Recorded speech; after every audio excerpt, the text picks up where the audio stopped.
Hey, Ray from RayCoach here, and today I'm going to share a 5-step process to help you pick the best coach for you.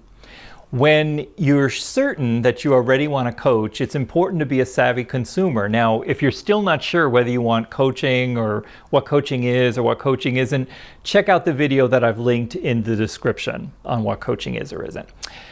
So the 5-step process requires you to first figure out, what do you want? Do you want coaching? Do you want advice? Do you want mentoring? If you want coaching, proceed. Step 2 is name the criteria for your coach. Now, coaches come in 3 flavors: trained, certified, and credentialed. A trained coach is somebody who attended as little as 1 training to become a coach. Now, attending a training doesn't mean you passed a test or anything. Usually you get credit for the training if your butt was in the seat at 5 p.m. on the last day. So be careful of people who are trained coaches.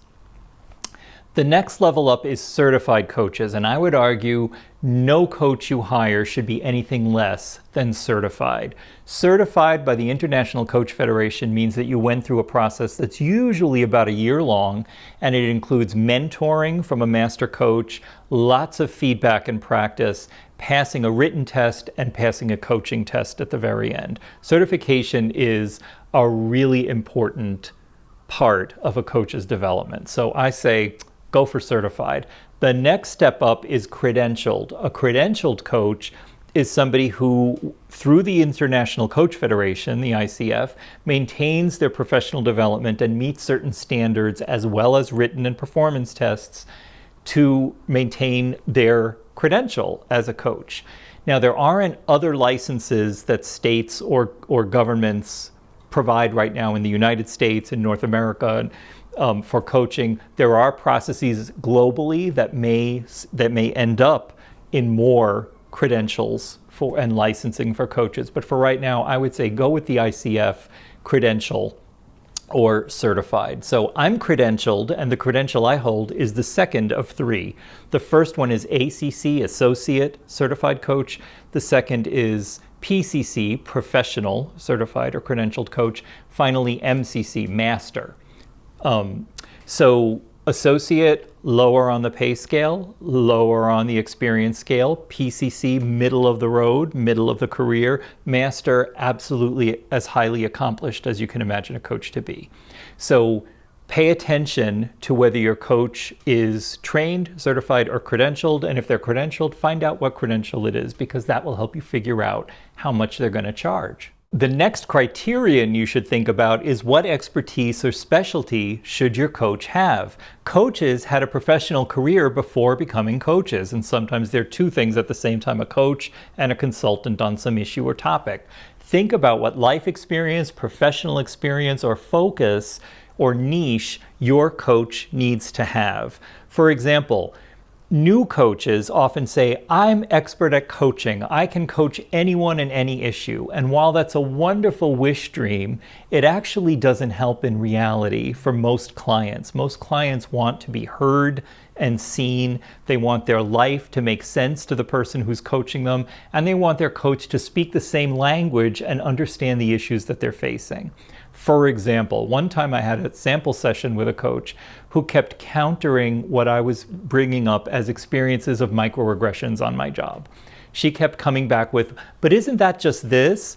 That might not be racism. That might not be homophobia. That might not be this. It might just be blah, blah, blah, blah, blah. And I'm sitting there thinking, you really don't understand where I'm coming from as a professional. And I realized, okay, I forgot that criterion when I was assessing a coach. I have to be coached by somebody who sees me. So for example, my expertise prior to becoming a coach is around 30 years of experience in professional development and training efforts for nonprofit and corporate entities. My specialty is helping people launch businesses that do good in the world, and I also help leaders who are underrepresented in their field thrive as leaders. Okay, step 3. Now that you know your criteria for who you're going to search for, start searching. Ask people that you know who have had a coach before to recommend coaches to you. And if you don't know anybody who has had a coach before, go to the International Coach Federation. They have a tool there called the Credentialed Coach Finder, and there's a link in the description to this video. So we're up to step 4, and now that you have your list of prospective coaches, you have to find out who's going to work the best with you over this coaching engagement that's going to help you achieve your thrilling goals. Pick 3 of those prospective coaches at least, and then take a free initial consult session with each one of them. This will help you compare and contrast who feels the best to talk to, who leaves you feeling empowered, who leaves you feeling like I could really work with this person over some time and talk to them about my real deal. All right, it's time for step 5, the step where you assess and choose your best coach. So now that you've had your 3 conversations, it's time to figure out who do you really think you can work with over the long term. Here are a couple of tips. Make sure that you're not picking somebody who triggers you, who provokes you into feeling not great about yourself or not capable.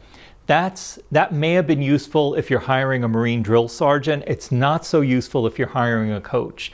So my major message here is that you should feel better at the end of your conversation with a coach than you started off. So you should feel more capable, more empowered, stronger, and more in touch with your strengths than you did beforehand. If your coach makes you feel like that, that's the best coach for you. Okay, so think about what thrilling goal you're going to work with in your next coaching engagement, and then figure out what specialty you need your coach to bring. In the comments, I'm curious to hear one question that you're ready to ask your prospective coaches. And we'll learn from each other and learn some new questions to ask during those sample sessions. Thanks for listening. Ray from RayCoach saying ciao.